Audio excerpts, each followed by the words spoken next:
Bonjour Loïc, bonjour à tous, je suis ravie d'être de retour parmi vous. On vous a manqué un peu, non? Un peu beaucoup même. Ah, ça fait plaisir. Alors dans un instant, nous reviendrons sur la prestation des Enfoirés sans Jean-Jacques Goldman. Le défi a-t-il été relevé? Élément de réponse dans un instant. On vous parle à présent de Mathieu Kassovitz et pourtant il n'est pas question de cinéma.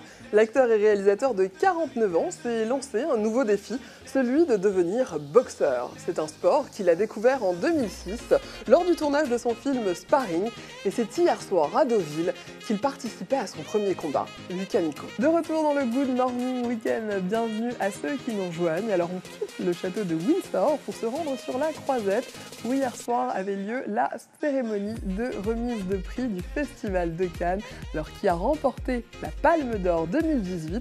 Je vous propose de le découvrir avec Thomas Nico. On reste sur le plateau de Jimmy Kimmel et c'est au tour de mon chouchou d'amour, Channing Tatum, de présenter l'émission. Alors il ne savait pas comment faire, donc il a demandé à son amie Ellen DeGeneres qui lui a suggéré de faire son entrée en dansant et vous allez voir que c'est plutôt réussi.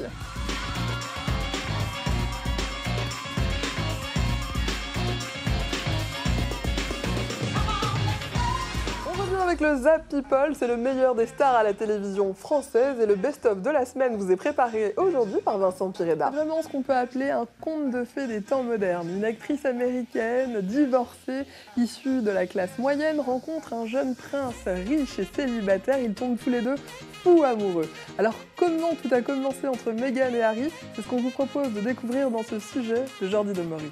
Après une arrivée, on évoque un départ très émouvant qui a marqué la journée d'hier. C'est celui de Michel Simès qui ne présentera plus le magazine de la santé l'année prochaine.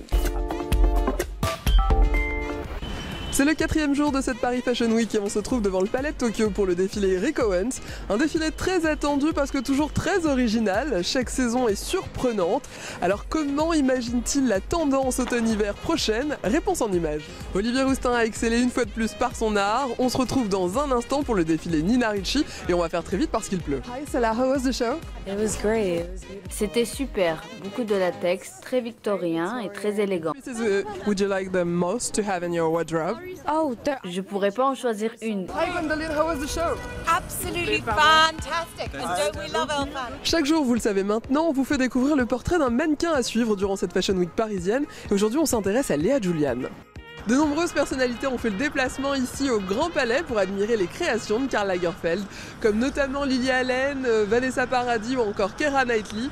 Alors que nous réserve le maître des lieux cette saison? Réponse en images. Après New York, Londres ou Milan, c'est à Paris que la Fashion Week se poursuit. Tout au long de la semaine, on vous proposera d'assister au défilé des plus grands créateurs, Louis Vuitton, Christian Dior, Saint Laurent, Chanel et bien d'autres. Et aujourd'hui, celui qui a eu l'honneur d'ouvrir cette semaine de la mode parisienne, c'est Jacques Mus.